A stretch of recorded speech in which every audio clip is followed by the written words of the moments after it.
313 bisa mengalahkan 70 orang mati mampus, termasuk Abu Jahal juga. 70 orang lagi ditawan. Hadirin Allah Subhanahu wa ta'ala. Dalam perang Badar ini lafaz la ilaha illallah sekarang menjadi hakikat. Bahwa dengan jumlah yang sedikit ternyata datang bantuan dari Allah.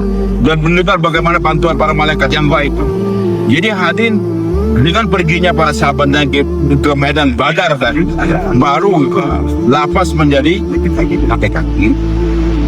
Dan Allah jelaskan kenapa kamu jadi menang dalam perang Badar. Kalau kekuatan jasmani boleh katakan kan cuma 313, pedang juga, tentara juga yang berguna cuma 1 atau 2 orang saja.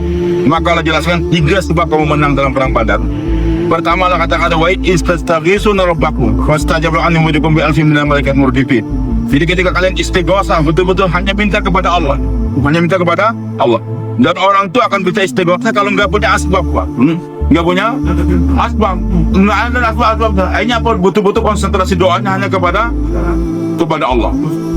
Kemudian yang kedua dan ketiga Allah katakan wa in tasbiru wa tattaqu la yadhurrukum kaidum syai'an. Kalau kamu sabar dan takwa, maka tipu daya mereka nggak akan bisa mengalahkan kalian. Sabar dan takwa. Dalam perjuangan sabar, melihat musuh jumlah banyak jangan gentar. Terlambat pertolongan Allah, sabar saja. Itu pasti akan datang. Jadi ibadah yang paling tinggi kata Nabi SAW adalah menunggu kapan pertolongan Allah datang. Kita tunggu nih, doa sudah malam-malam belum, tapi jangan beralih daripada doa tadi. Tetap itu namanya adalah ibadah yang paling tinggi, Pak. Intidharul faraj. Jadi menunggu kapan datang pembebasan dari Allah ataupun pertolongan daripada Allah. Kemarin jamaah Maharashtra, Pak Haji memberikan permisalan atau contoh yang bagus. Beliau katakan satu orang naik gunung malam hari, terpleset dia, tergulung di gunung dan dia doa, ya Allah selamatkan saya ya Allah, sambil tangannya megang-megang hanya pegang dahan pohon, nggak jadi jatuh dia ke bawah, selamat. Dia pegang itu, saya masih tergantung di pohon. Dia katakan, ya Allah selamatkan saya ya Allah. Datang suara, wahai hamba, aku selamatkan kamu, tapi dengan syarat kau lepaskan itu pegangan. Lepaskan itu. Dia pikir gimana melepaskan, padahal saya ini dapat pegangan ini kan untuk selamatkan diri. Kalau saya lepas matilah saya jatuh sini. Ya Allah selamatkan saya tanpa melepaskan ini pegangan ya Allah. Selamatkan saya. Aku selamatkan, tapi lepaskan itu pegangan tadi. Ini satu-satunya pegangan, yang lain nggak ada lagi. Berteriak juga nggak bermanfaat, satpam nggak ada. Lepaskan wahai hamba, ya Allah jangan, selamatkan tanpa melepaskan ini. Satu malam penuh dia doa begitu. Capek deh. Ternyata setelah matahari terbit dia lihat betul tanah cuma 1 jengkal lagi bumi. Bumi tinggal 1 jengkal. Kalau dia lepas, kan selamat deh. Tapi karena nggak mau ngelepas asbab yang satu ini, akhirnya 1 malam dia tergantung di pohon dan dan kadang itu masih ada 1 asbab yang kamu mesti pegang nih. Doa aja ya Allah berkaitan IPP ya Allah. Saya masih ingat ada teman waktu keluar sama-sama tadi udah janjikan, berangkat kau. Nanti kalau mau berangkat bagi tahu saya, telepon. Nomor HP-nya lupa, hilang. Maka sampai doa tahajud, ya Allah mudah-mudahan ketemu nomor HP-nya ya Allah. Lepas itu. Tadi malam kita ketemu 1 orang target tua. Ustaz berangkat setahun EPP, gimana ulama keluar setahun gak ke EPP? Dalam negeri mumpung kawan-kawan yang alumni Temboro, alumni dari Magelang sering setahun di Indonesia habiskan. Kenapa? 4 bulan EPP, nggak punya duit. Aneh, 8 bulan kamu tuh nggak bisa menghadirkan Nusratullah bisa ke EPP. Buktikan bahwasanya dengan gerak saya ini bisa menghadirkan paspor, tiket untuk berangkat ke EPP sana. Saya punya teman di Malaysia, Pak, ajib orangnya, Ustaz Hamzah. Mungkin kenal semua antum ini. Dia sama-sama saya waktu di Rewin dulu. Tahun 89 kita di sana di Rewin. Terus bisa. Lama nggak jumpa, ketemu lagi. Gimana Ustaz? Waduh, Lutfi katanya, saya ditantang oleh syuro di Sri Petaling. Tantang apa Ustaz? Ketika saya pulang, dijemput di markas. Alhamdulillah, Ustaz Hamzah datang, alhamdulillah. Masalah selesai di Sri Petaling, masalah selesai. Jadi saya bingung apa beliau katakan. Saya baru selesai di Rewin, keluar setahun selesai. disambut oleh syura-syura sana, penanggung jawab. Alhamdulillah Ustaz Hamzah datang, Ustaz Hamzah datang, selesai masalah kita.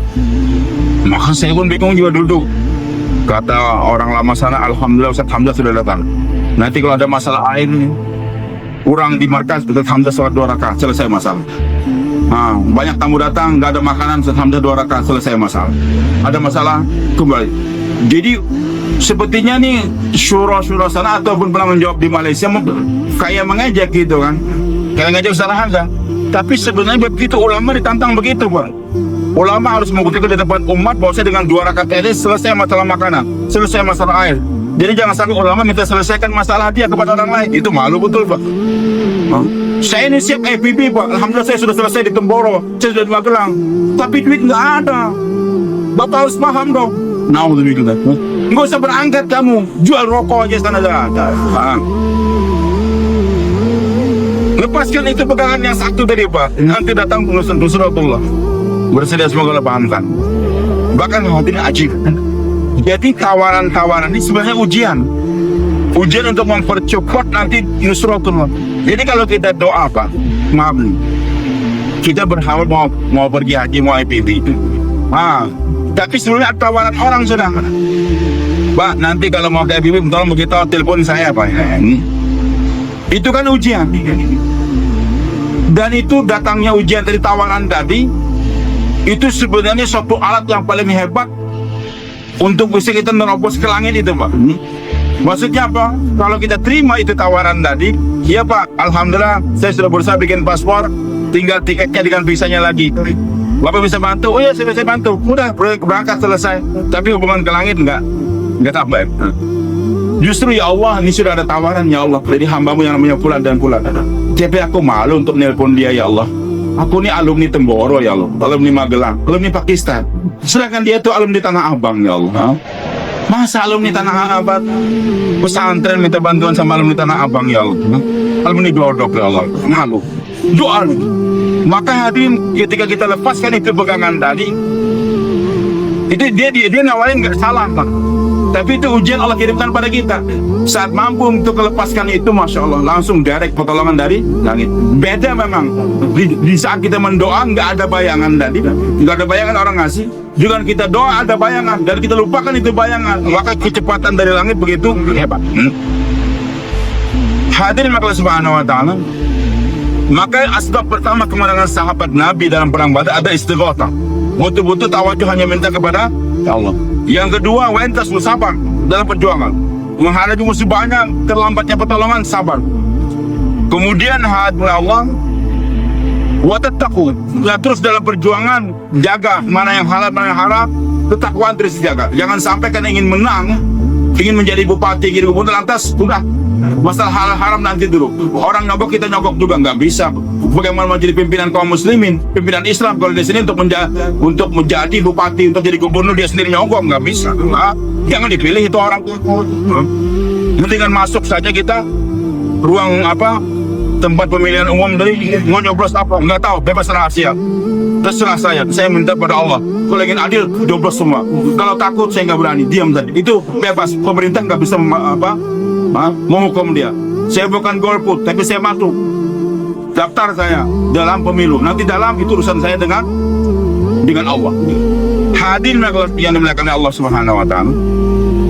Jadi dalam perjuangan harus ada ketakwaan. Ini haram atau halal. Jangan sampai kita untuk mencapai target kita halalkan yang haram. Itu PKI namanya dalam perjuangan. Maka dalam dakwah nggak ada istilah bahasa PKI, nggak ada. Tetap kita harus istighatsah. Yang kedua, sabar dalam menanti kemenangan. Dan ketiga, dalam perjuangan pilih ketakwaan. Jangan sampai ada perbuatan haram yang kita kerjakan. Jangan sampai ada perbuatan yang haram. Hadirin Allah Subhanahu Wa Taala. Jadi masyarakat kita paling betul-betul benci, Pak. Kalau ada hal-hal yang istilah kita ingin menggolkan, lantas kita korbankan perintah Allah, nggak bisa. Allahu Akbar. Saya terkesan, Pak, satu orang perempuan di tempat kita ini, masih hidup beliau. Ketika berangkat master pertama Indonesia, dulu belum ada gitu. 3 hari susah betul keluar. Malaysia datang, kita gabung dengan mereka.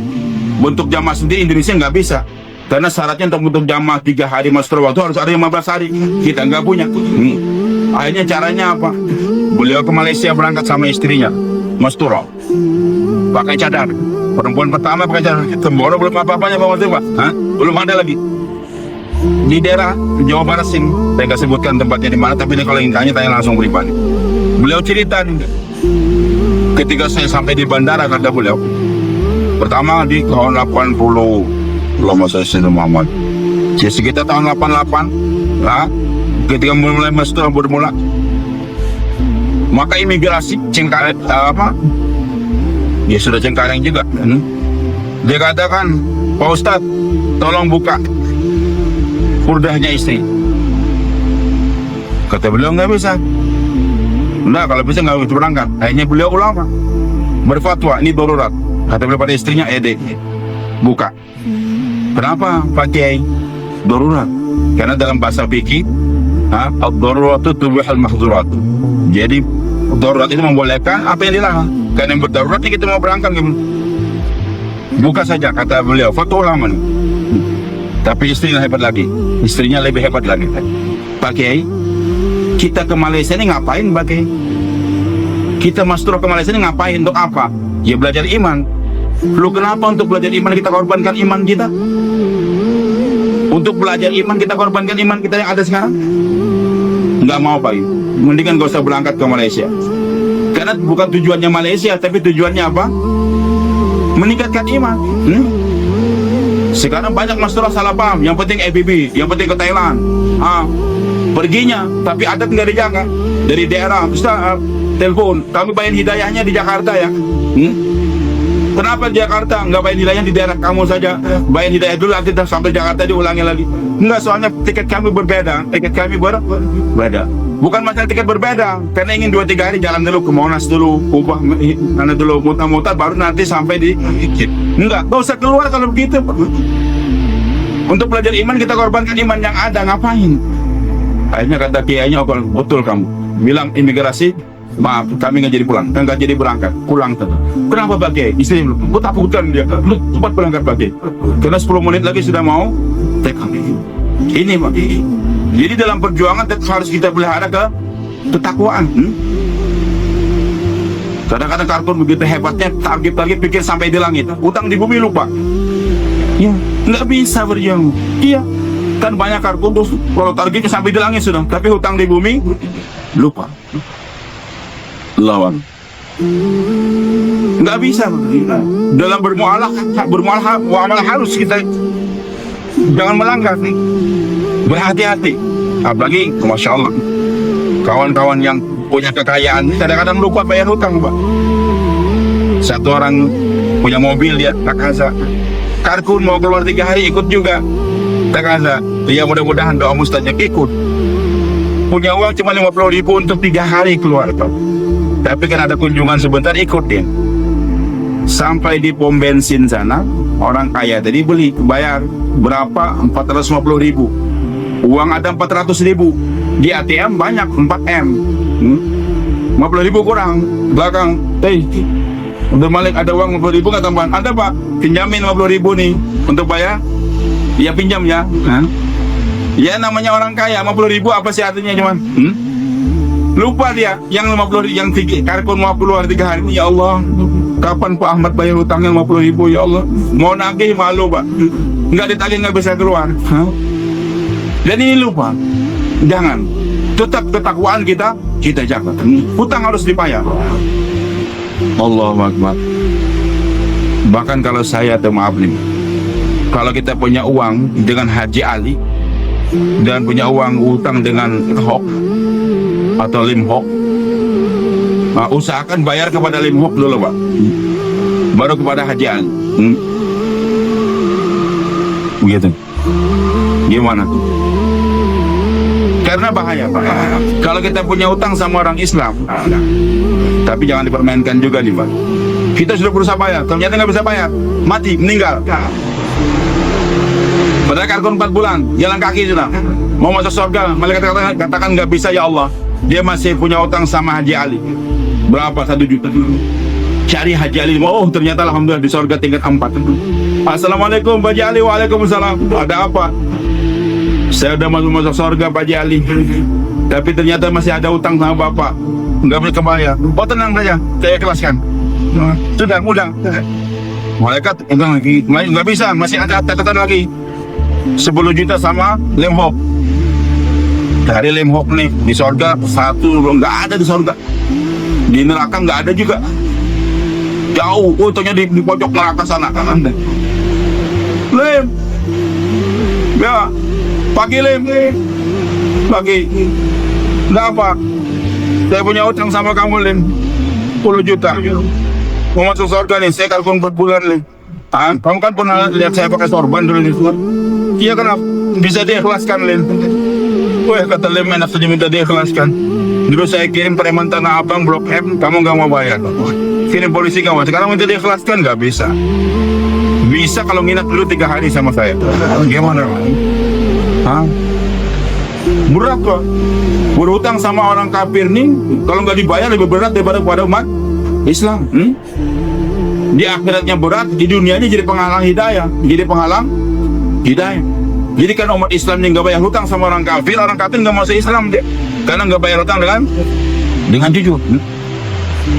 Maka hati nggak bisa orang tuh menang kalau nggak ada ketakwaan dalam perjuangan. Banyak kalkun yang memanfaatkan dakwah ini untuk keperluan untuk kawin dengan perempuan, macam-macam, untuk mendapatkan bisnis. Jadi apa?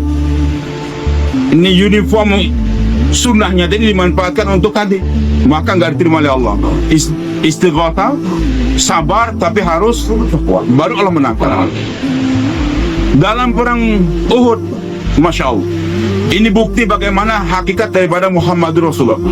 Di Madinah jelaskan pentingnya sunnah Rasul. Qul in kuntum tuhibbunallah fattabi'uni yuhibbukumullah wa yaghfir lakum wallahu ghafurur rahim.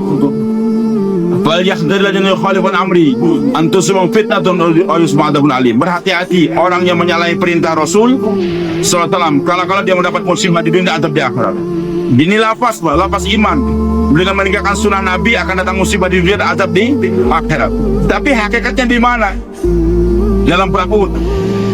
Maka Allah Subhanahu wa taala, Nabi gerakan para sahabat, kita akan diserang lagi nih. Dari Mekah mereka mau balas dendam. Kekuatan mereka 3.000. Berapa? 3.000. Kita harus siapkan kekuatan tentara. Akhirnya alhamdulillah 1.000 terbentuk. 1.000.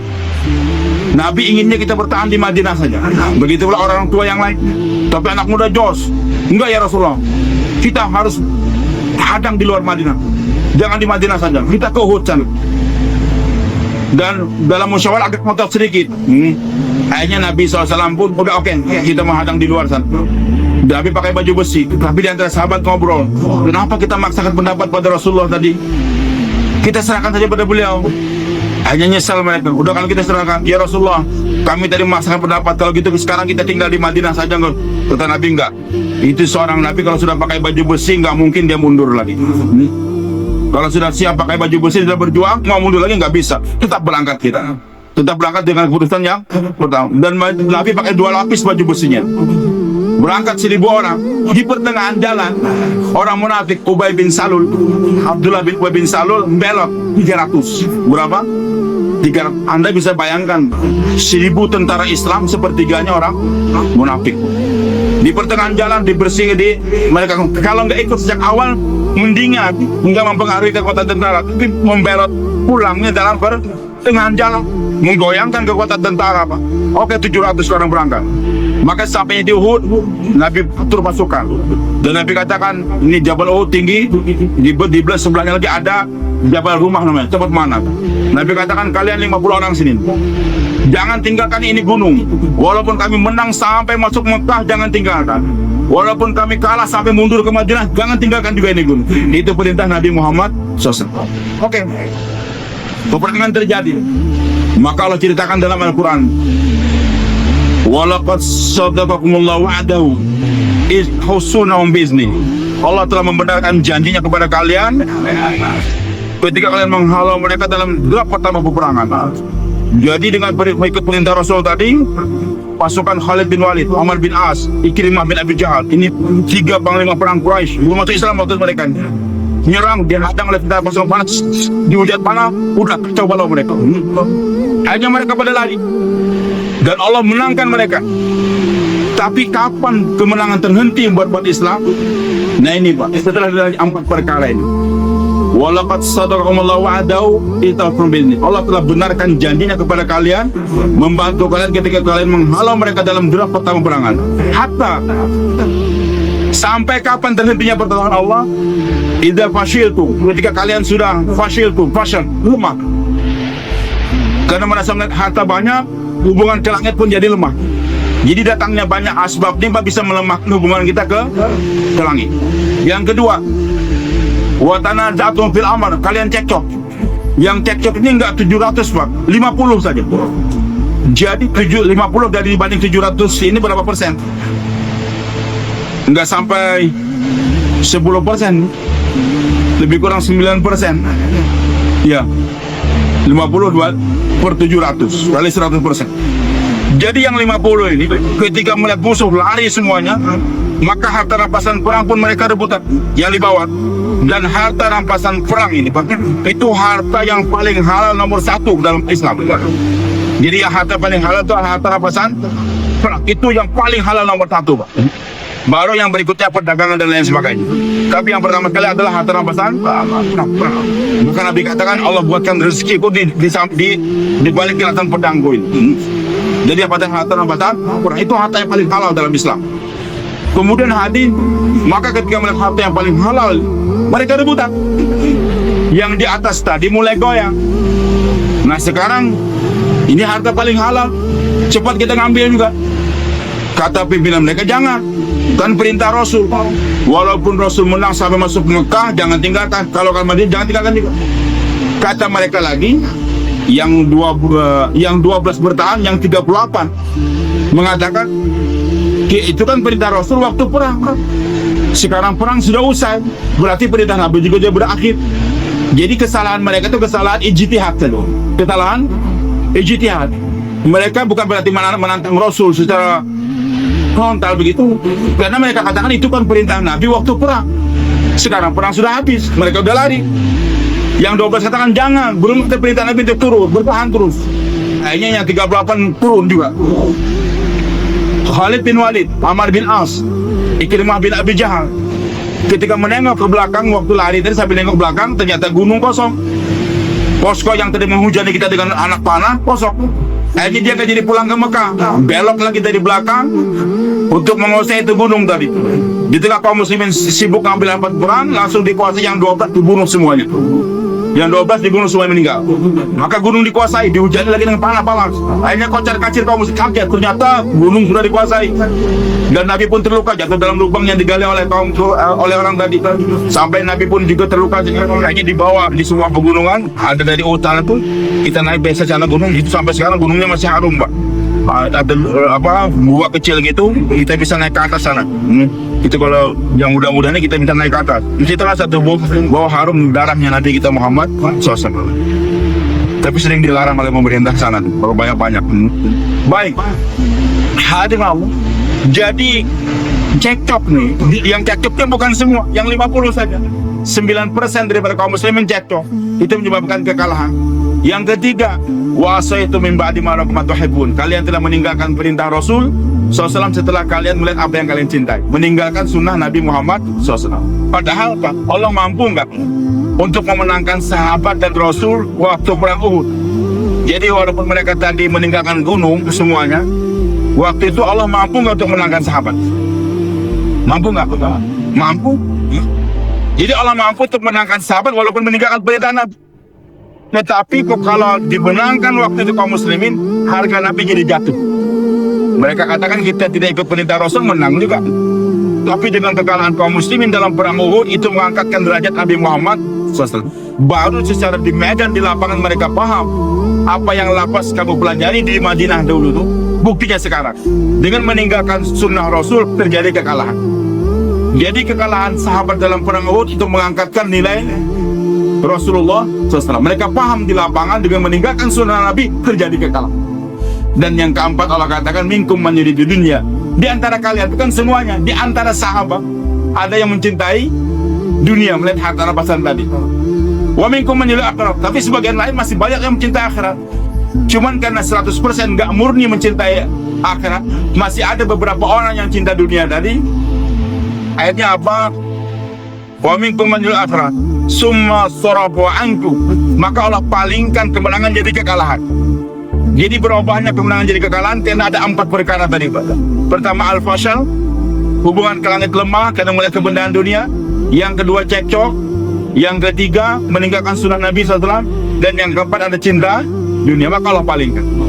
Tapi ingat, Pak, supaya sahabat Nabi jangan dihinakan oleh umat di belakang ini, maka setiap kesalahan sahabat Nabi dalam Al-Quran, ketika Allah menceritakan kesalahan sahabat Nabi yang berbuat, sahabat Nabi kan bukan malaikat, Pak, bukan Nabi kan, mereka manusia biasa kan? Berbuat salah juga.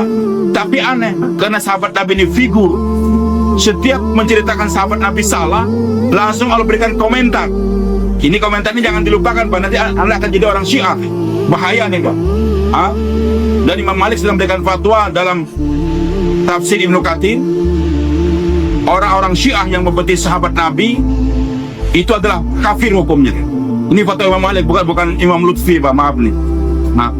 Jadi jangan coba-coba Anda ikut Syiah.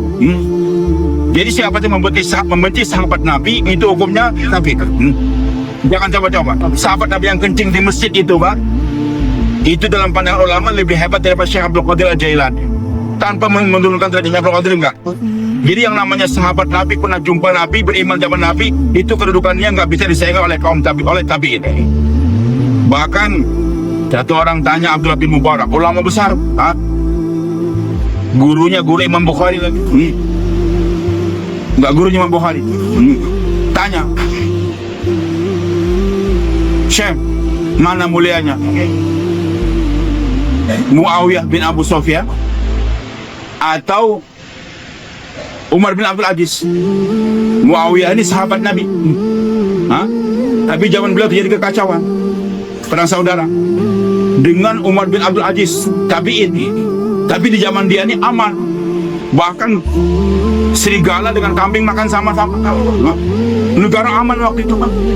Siapa yang lebih mulia? Maka kata Abdullah bin Mubarak, ajib nih, Pak, debu-debu yang menempel di keledai Muawiyah, di hidung keledainya Muawiyah, debu, Pak, terbang menempel di hidung, bukan di hidung Muawiyah, di hidung keledainya Muawiyah. Ketika berjalan bersama Nabi SAW, itu lebih hebat daripada amalan Umar bin Abdul Aziz seumur hidup dia. Karena bersama Rasulullah, itu nilainya sahabat. Nah, makanya setelah menceritakan tadi kesalahan sahabat Nabi dalam 4 perkara, Allah katakan, summa sarafa ankum, Allah palingkan kemenangan menjadi kekalahan. Liyabtaliyakum, untuk membersihkan kalian. Walaqad afwa ankum, dan Allah sudah memaafkan kalian. Jadi sahabat Nabi yang 38 tadi semua Allah sudah maafkan dosa mereka. Allah sudah maafkan. Begitu pula 3 orang sahabat Nabi yang gak ikut dalam perang Tabuk, sampai dibekot 50 hari dibekot. Maka Allah katakan apa? Wa ala sadana khulifu, yang 3 orang juga kami maafkan juga.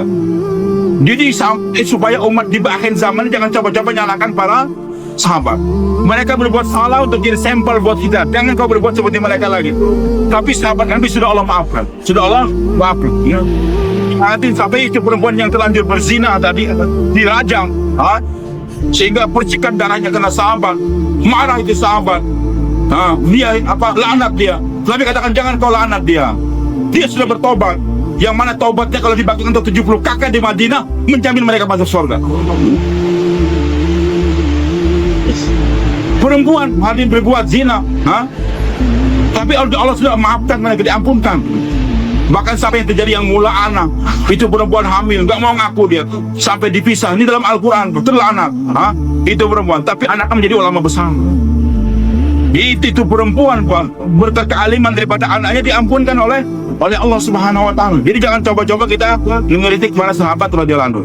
Tapi yang jelas kesalahan dalam perang Uhud tadi, sahabat Nabi Allah sudah maafkan semua. Untuk kalian jangan terulang yang 4 perkara ini.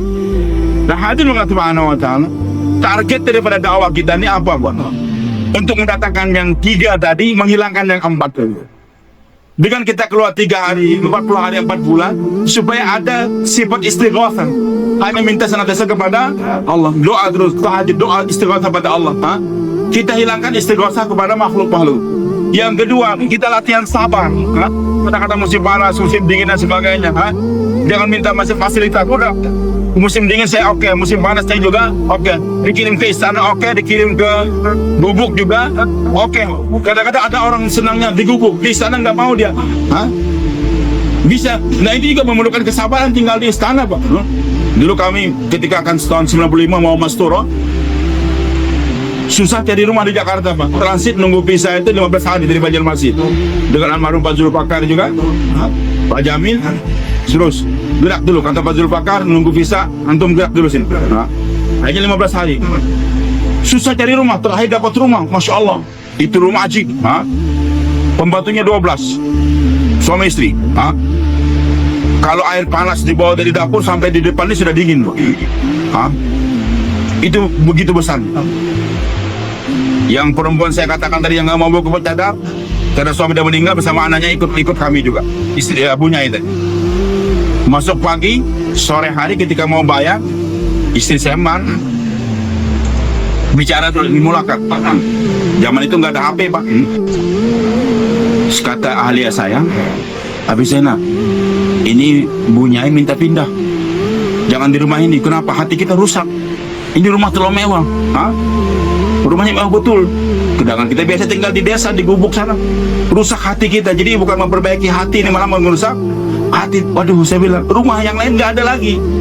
Kita 2 hari lagi mau berangkat ke Pakistan, dan ini juga susah yang carikan ini. Terus gimana? Pikir-pikir, ingat guru kita almarhum Ki Abdul Halim.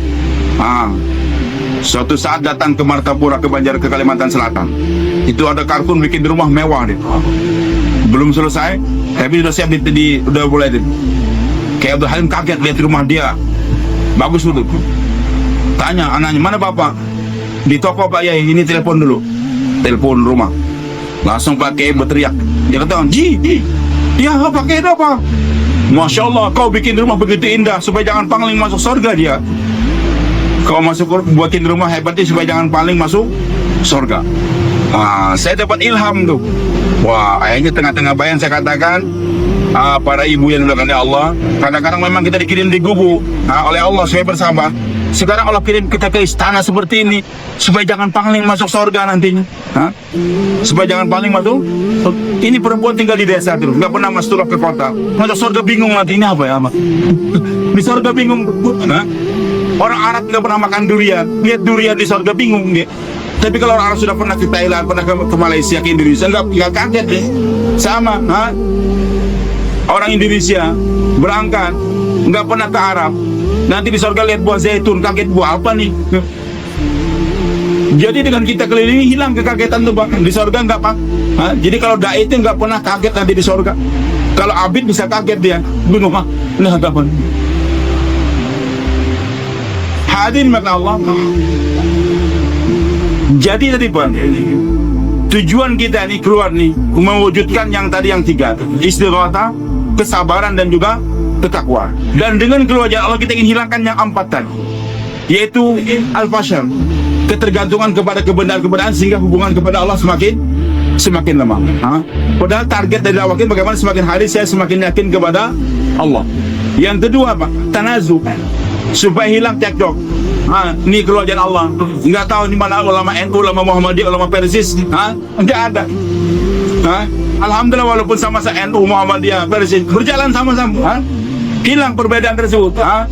Perasaan, di kesukuan, Bugis nih, oh Medan Bung, Betawi, macam-macam itu nggak ada, hilang. Jadi perbedaan tadi akan hilang setelah kita. Ini kipas angin ini ajib, Pak. Coba suatu saat Rom, ambil tangga Rom, kasih warna merah, biru, hitam, 3 kan? Ketika didiamkan kelihatan warna merah biru, tapi digerakkan dengan speed yang paling cepat, hilang, hitam nggak ada, semua jadi putih. Jadi umatnya ketika nggak digerakkan, kelihatan ini ulama NU, Pak, ulama Muhammadiyah, ulama Persis, ulama ulama Temboro, ulama Magelang, ulama ketika nggak gerak nampak. Tapi ketika digerakkan, semua tahu. Mana orang Bugis, mana orang Kalimantan, nggak ada. Semua umat Rasulullah. Jadi hilangnya perbedaan ini dengan bentuk tanpa digerakkan akan nampak warna tersebut. Kemudian yang ketiga pada gerak kita ini, kecintaan kepada sunnah Rasul semakin nampak sehingga kita takut untuk meninggalkan sunnah Nabi Muhammad SAW. Dan yang keempat, kecintaan dunia, Pak. Kita mulai hilangkan dengan kita keluar jalan Allah. Ini kerja bukan kerja main-main. Targetnya ke sana. Bagaimana asbab kemenangan 3 dalam perang Badar wujud dalam diri saya, dan 4 perkara. Sekarang kita berjuang senantiasa, tapi sering fasyal, gagal. Karena apa? Ketika leksi besar-besar datang, dan secara kebetulan, entah kebetulan atau enggak, wallahu a'lam, mungkin enggak kebetulan, di Indonesia ini punya kelemahan. Para pejuang-pejuang kita ini dalam organisasi, dalam apa saja, ketika masih nambah dengan ngali itu pinter, tapi ketika membagi udah kalkulatornya jadi rusak. Jadi ketika banyak yang dibagi ini udah jadi fasyal. Sampai saya dulu waktu di Banjarmasin, saya bilang sama Pak Anton Baru Alam Kapolda tuh, Pak, Bapak ini kalau ngasih kami 1 mobil saja ke markas ini kami rusak, Pak. Kenapa? Beliau sudah tiap-tiap mau ngasih mobil ke markas. Tapi saya ingatkan, Pak Anton, kalau antum ngasih kami ke markas 1 mobil, rusak kami ini. Loh, begitu Ustaz? Iya. Loh, kenapa? Nanti Bapak ngasih mobil, yang isi bensin saya. Sore, pagi-pagi sudah dibawa oleh teman kami mufti ke tempat yang lain. Jadi markas ini nggak punya mobil markas, nggak ada, Pak. Kalau pondok silakan. Pesantren Temboro punya mobil pesantren ini untuk keperluan guru-guru, tapi untuk dakwah nggak. Lu gimana penjemputan? Kawarkan. Siapa yang siap untuk jemput kamu? Sekian hari kan udah catat seperti yang sekarang ini. Dulu ada orang kaya di Jakarta, akrab dengan saya. Semangat dia, kasih mobil baru 1. Setelah itu saya lihat kok agak kecewa nih orang. Kenapa? Gimana, Pak? Waduh Ustaz, itu mobil saya, Ustaz. Nongkrong tuh nggak digunakan sudah seminggu lebih. Peok-peok, kotor. Kenapa? Dia beli mobil untuk diserahkan markas, tapi kawan-kawan yang khidmat memanfaatkan, belajar nyetir mobil, nabrak sana tuh, nabrak sana, nggak ada resiko. Jadi ketika ada yang dibagi di markas dalam dakwah nih, Pak, itu jadi ke awal kerusakan. Maka nggak ada yang dibagi, semua pengorbanan tadi. Begitu pula jadi fasyal, hilangkan. Tanazu, perbedaan di antara kita jangan sampai itu terjadi. Kalau si pula jadi Faisal atau ekonomi itu nggak ada. Begitu pula hati Allah Subhanahu Wa Taala. Sunnah Rasul harus kita jaga. Jangan sampai demi perjuangan korbankan sunnah sebentar, nggak ada. Jangan berbahasa-basi untuk meninggalkan sunnah Nabi kita Muhammad Sallallahu Alaihi Wasallam. Begitu kan Pak Wahab, kamu sekarang untuk ambil visa macam-macam lah caranya. Nanti masuk di zona, masuk India, lepas sorban, pakai kopiah, pakai blue jean. Nanti yang cerita alhamdulillah kami masuk India berkat kami pakai blue jean. Nanti atas sebarnya blue jean. Pakai sorban, pakai sunnah, diusir. Nggak apa-apa kamu diusir, tapi Allah bersama kamu. Masuk India tapi Allah nggak bersama kamu. Tujuannya bukan masuk Indianya, enggak. Bagaimana Allah masuk dalam hati kamu tersebut. Kita sering lupa, Pak. Makanya masyarakat kita katakan ada 2 orang. Yang satu orang APB langsung selesai, pulang, imannya nggak meningkat. Yang satu mau APB belum berangkat, iman sudah penuh dalam hati dia. Bagaimana? Maaf, tanpa mengecilkan kekayaan seseorang. Dia orang kaya, ditarget mau berangkat 4 bulan, siap. Tapi saya sekarang sibuk nih, nanti bulan oke, sekarang bikin paspor dulu. Siap bikin paspor, tapi saya nggak, sekarang sibuk. Nggak apa-apa, Bapak di kantor saja, nanti kami panggilkan orang imigrasi untuk bikinkan paspor. Tapi harganya, Pak, kalau yang biasa di sana 500, sekarang 5 juta. Nggak jadi masalah. Panggil orang imigrasinya, difoto, selesai. Ini selesai paspor, 5 juta selesai. Di kantor dia nggak gerak, oke, dapat. Mau berangkat lagi, tiket semua diuruskan. Ketika akan berangkat dari Kebun Jeruk, diteleponkan, Nizamuddin, ini ada orang Hawas dari Indonesia mau berangkat, tolong istiqbal. Berangkat diantarkan naik Mercy. Di sana langsung mulai saat yang jemput. Tempatnya bagus, dikirim juga tempat yang bagus. Alhamdulillah. Jadi selama 4 bulan lancar. Selama 4 bulan lancar. Tapi satu tetes air mata pun nggak ada yang keluar. Semua lancar.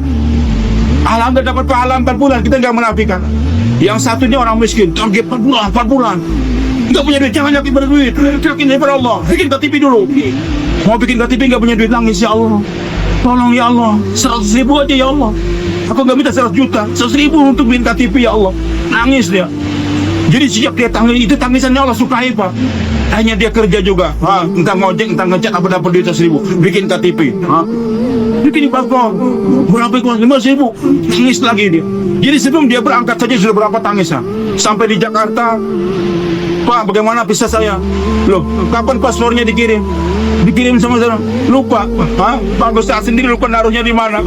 Ini dianggap siapa nih orang kere saja, Kon cari-cari, oh ternyata betul di bawah almari sana. Bapak mau kemana, Pak? Mau ke Pakistan, duit berapa? Duit 5 juta, tapi sebentar lagi akan datang nih. Oh nggak bisa, pulang dulu, selesaikan dulu. Nangis lagi dia di kebun jeruk. Ya Allah, 5 juta kurangnya, nangis lagi. Nanti berangkat lagi, nggak ada yang perhatiin dia sampai sana. Tapi tangisan dia itu yang Allah sukai, Pak. Sehingga pulang, belum berangkat sampai ke Nizamuddin, hujan hidayah Allah berikan pada dia.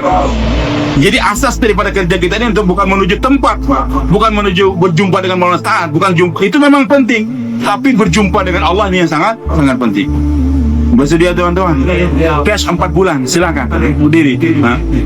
Untuk mendapatkan yang 3, menghilangkan yang 4 tadi, Pak. Masya Allah. Boleh Pak, insyaAllah Pak ya. Jadi daftarkan lagi nama kita Pak. Kemudian yang cash pagi ini silakan menuju ruang tasbih. InsyaAllah Bapak sekalian. Boleh Pak? Ada 26. Ibu apa? Lekan.